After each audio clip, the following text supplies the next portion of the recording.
Hello people, good morning, good evening, good afternoon, wherever you are. Hope you're having a great day today. Nice weekend, and we're going to play tomorrow against United, so this video is going to be about that. We're going to talk also about the rumors of Julian Alvarez coming into the team, Nwaneri now joining Marseille, which I think is a great move for him. So let's just start. It's going to be a quick video right here.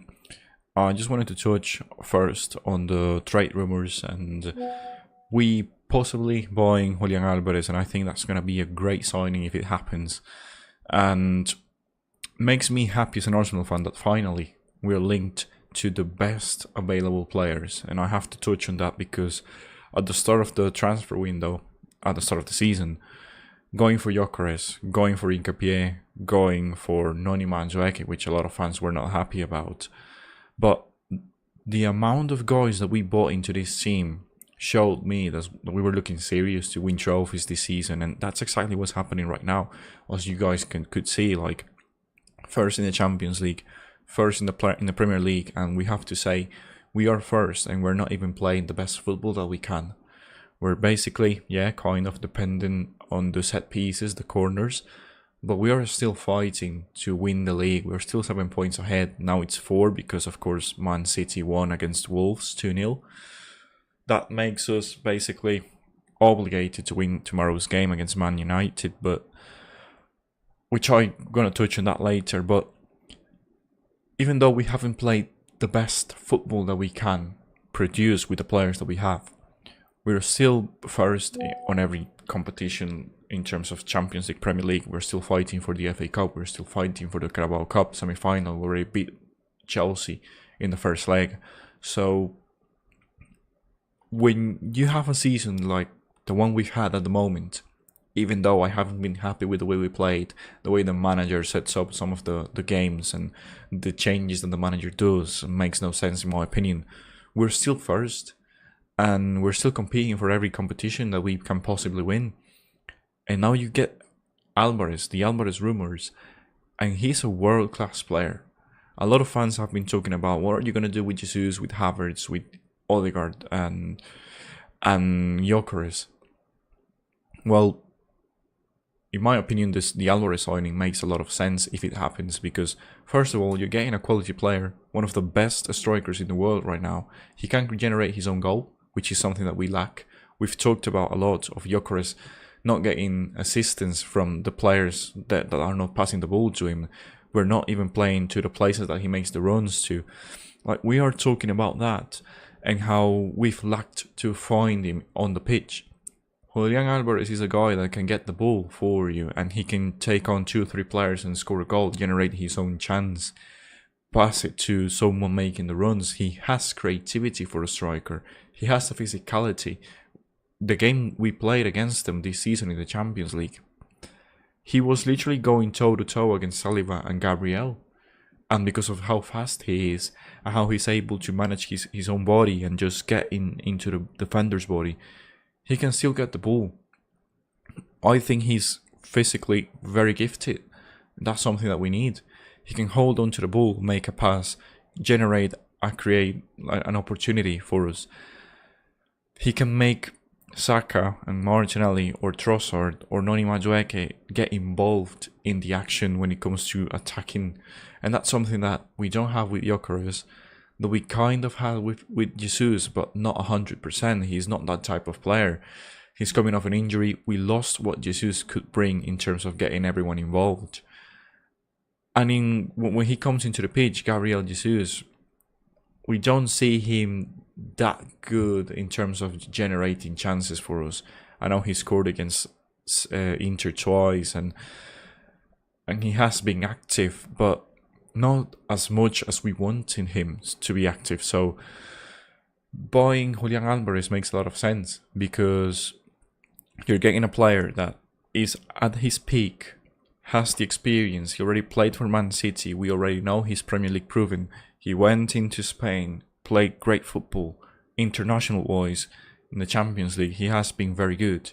He can create his own chances, create his own space, create his own goals, which is something that we lack. So in my opinion, that makes a lot of sense. When you buy a player that can do all those type of things, and we know we are lacking attacking wise to generate goals from open play.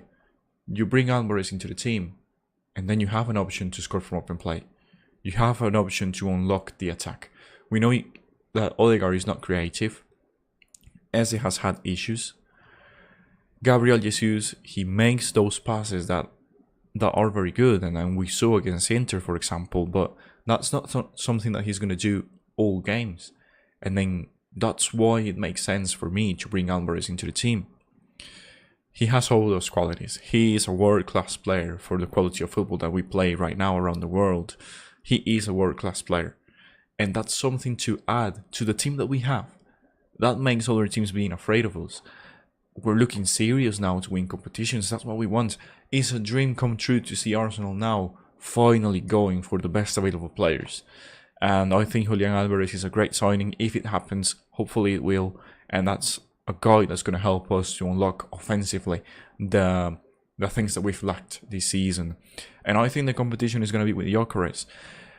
A lot of people were talking about Kai Havertz not being in the squad because injuries, and that makes sense that we're going to buy someone like Julian Alvarez into the team because Havertz has had injuries, Gabriel Jesus is just getting back, they're both injury prone players. Makes sense.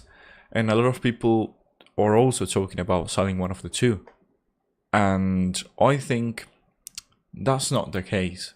Of course, it's good to sell players. I would love to see Arsenal selling players for big money like Gabriel Jesus or Havertz because we already have a lot of strikers.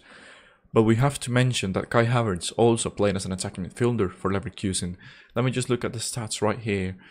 Sorry about the white screen most of the times, but he played at Leverkusen 87 games as an attacking midfielder. 20 goals, 21 assists. That's very good. And he was very young when he played for that team. We got to remember he's like 26. He was born in 99, so he still has a lot to give to a football club.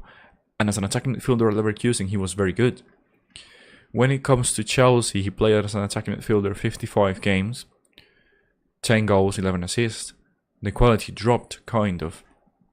But when it comes to us, I gotta say Kai Havertz produced in the first season. Not as much as we wanted him to, but in terms of attacking midfielder, if you have an attacking midfielder with those numbers, that's a lot. Let me just talk on the numbers for Arsenal Football Club. As an attacking midfielder, apparently he played.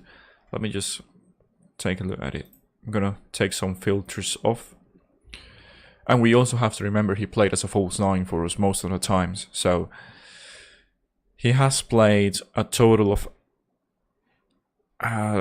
fuck mathematics. Damn. 89 games. Yeah, 89 games. He has scored a total of 28 goals and 13 assists. So that's decent. That's very decent. What I'm talking about right here is Kai Havertz could play attacking midfielder. I think Kai Havertz, and I've spoken also to a lot of Chelsea fans. Most of my friends are Chelsea fans. They've said that Kai Havertz as an attacking midfielder is way better than as a false 9 or as a striker. And they were not very happy with Kai Havertz being gone because of what he brought to the team as an attacking midfielder. And I think that's another option. Because when you look at the stats, well, Martin Odegaard, I know he's the favourite of the manager, but he hasn't had a good season. Eze, a lot of people were talking about him not being good enough so far for the team, and that we needed options because Eze was not very good. We also talked about Martinelli possibly being gone and Eze going into the left wing. So it makes sense to bring Alvarez and stay with Havertz because Havertz could play as an attacking midfielder. I think him in that position will be very good. He can generate chances, create for the guys that are in front of him, and he has goals in him. So hopefully he will recover fully, 100% from the injury that he had. I think it will be a great thing to do, especially with the type of players that we have and the great squad that we have offensively, to just keep on Havertz and play him as an attacking midfielder, because you people know that I'm not an Odegaard fan. I want the guy gone, but I know he's a favourite of the manager. So in my opinion, it would be great to have options off the bench to replace Martin Odegaard, because he goes to the bench a lot of the times. So having Havertz play there, having Eze as an option of the attacking midfielder and also left wing makes a bunch of sense to now to use those guys in those positions, and then have Julian Alvarez, Gyökeres and Jesus as a striking options. Also Jesus can play as a left wing, so it's a lot of versatility that I know the manager loves, and those are good players. They haven't had good seasons, talking about Jesus and Havertz, but Kai Havertz is a guy that in my opinion had a good first season, that as an attacking midfielder is very good. He can bring a lot to the team, more than what Martin Odegaard brings, and it makes sense to now tell the guy to forget about being a striker or a false nine, have Havertz focus as an attacking midfielder, and then bring Julian Alvarez to the striking option. Also, we sometimes we need to add 2 strikers into the team. We've seen how we have 5 ties, we couldn't beat Nottingham Forest. That's when you bring another striker into the team to try and generate goals. So, for example, let's say we had Julian Alvarez against Nottingham Forest. You bring Gyökeres in, just 2 top class strikers trying to get a goal. You bring Havertz because Odegaard, I'm not a fan of Odegaard, I'm sorry people, but you bring Odegaard out, you bring Havertz in. That's another option. Let's just say Trossard is having a rough time because he's tired. Martinelli hasn't had a good season, so you bring Eze to the team as a left wing.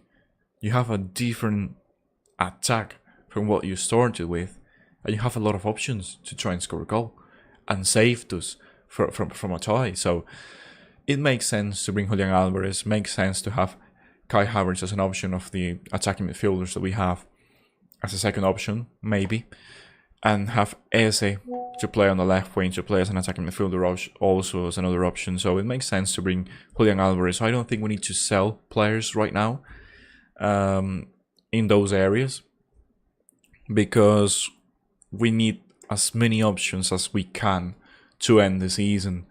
And if you prefer Alvarez to start a game and then you bring Gyökeres off the bench, that scares every single team. We saw what happened against Inter, for example. Gyökeres off the bench, scoring a goal.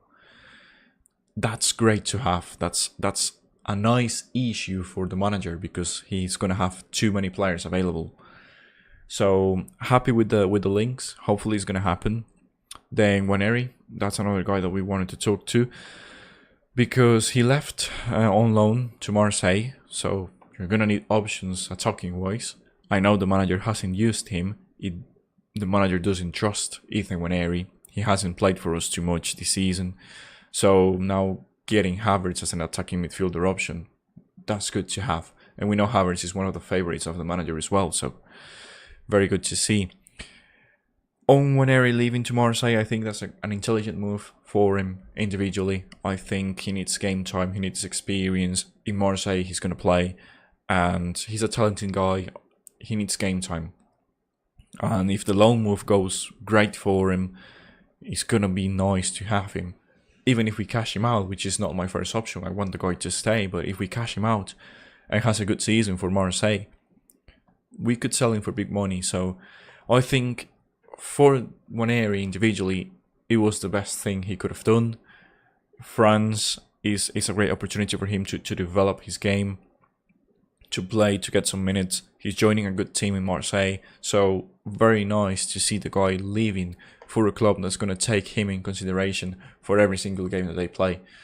That's nice, and if they ask for it, it's because they want to use Ethan Nwaneri. I hope he develops as a good player till the end of the season, and now when he comes back, he's going to be taken in consideration for the team, because I want the guy to succeed at Arsenal. I think he has the qualities to be a great player for the Premier League, for Arsenal Football Club. So hopefully he's gonna prove the manager that he can be a starter in this team and bring competition. That's the thing. We want healthy competition, and we've had it this season. Unfortunately, attacking wise, we're not playing as good as we wanted. But hopefully, bringing those players like Julian Alvarez, then Nwaneri, having experience in France and things like that, is going to help us for further seasons to unlock the attack and be more dangerous attacking wise. Talking on to the preview of the game, I think we are going to beat Man United. I don't want to talk too much about the preview because the last time I did one against Nottingham Forest, it was awful. We tied the game, we played awful. But this is a tough one because Man United come from a beautiful game against Man City. They beat them. They could have scored 5 or even 7 goals with the amount of offsides that they had. They are looking lively, and now they're coming into our ground, and I think we have to just settle them down and sit there. You're not a good team. We have to get their hopes down, and I think we have the quality to do it. We have the players individually to do it. It's about the game plan. I know we're not going to give them as much space as Man City did during that game.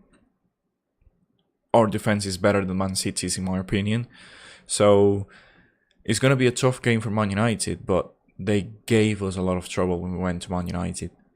At Old Trafford, they could have beat us easily, and David Raya had to do great saves, and we scratched the win with a corner. I'm hoping this game is going to be different, and we're going to demolish Man United, but it's going to be a tough one. I think it's going to be a 2-1 in favour of Arsenal. I think we're going to concede a goal, even though our defense is better than City's, and given that we really want a clean sheet, we set up defensively better than most teams. I think that we're going to concede a goal, but I also think that Gyökeres is having a great moment right now after the Inter game. I think that moment is going to carry on. I really want the guy to score. I think he will. And I'm just going to say another corner goal, a set-piece goal. So I'm saying 2-1. Hopefully the game plan tomorrow is going to be great offensively. We're going to unlock some of the players. Saka's going to have a great time. I'm hoping to see Trossard as well. And I'm really hoping for us to pass the ball to Gyökeres at the spaces he runs to. But yeah, I think it's going to be a 2-1 win. It's not going to be comfortable. Man United, they want to prove the league wrong. They want every single individual player in that team wants to prove to the manager Carrick that they can be as starters. They're having a great time after beating Man City. So they want to carry that momentum. It's our job to make them look like fools and that they cannot beat us. So I'm really hoping for that to happen. I'm really hoping to take control of the game at the early stages of it and just keep that control until the end of the game. We know that during every game we play, there's always a period of 5 to 10 minutes in which we struggle. So I think we're going to concede in that period of the game, but we're going to score 2 goals, definitely. So I'm saying a 2-1 win. I'm not going to say who I expect to play. I think the manager is very, let's just say, predictable on that. And it's going to be the same lineup, Gabriel and Saliba playing at the back with Timber. And, well, Scally's not going to play. So I'm going to say Timber on the left, White on the right. And then, the midfield, Rice, Subimendi, Martin Odegaard is going to play. I don't like that option, but, well, I was really hoping to see Esse play. Hopefully he will. And then, well, I'm going to go for Trossard, Saka, and Gyökeres playing up front. And then I'm really hoping that we score in the first half and the second goal in the second half. So it's going to be a 2-1. That's my prediction. The preview, I think, well, we're going to do our best to settle Man United, to let them know that they are the easy target for us, that they are not the best team, and that we can beat them very easily. So that's all I wanted to say, people. Without further to think or say about the club, hope you have a great end of the weekend. Hope all the people that are going to watch the game are going to have a great time, and hopefully we're going to see our team win against United and just increase that lead back to 7 points. But yeah, guys, that's all I wanted to say.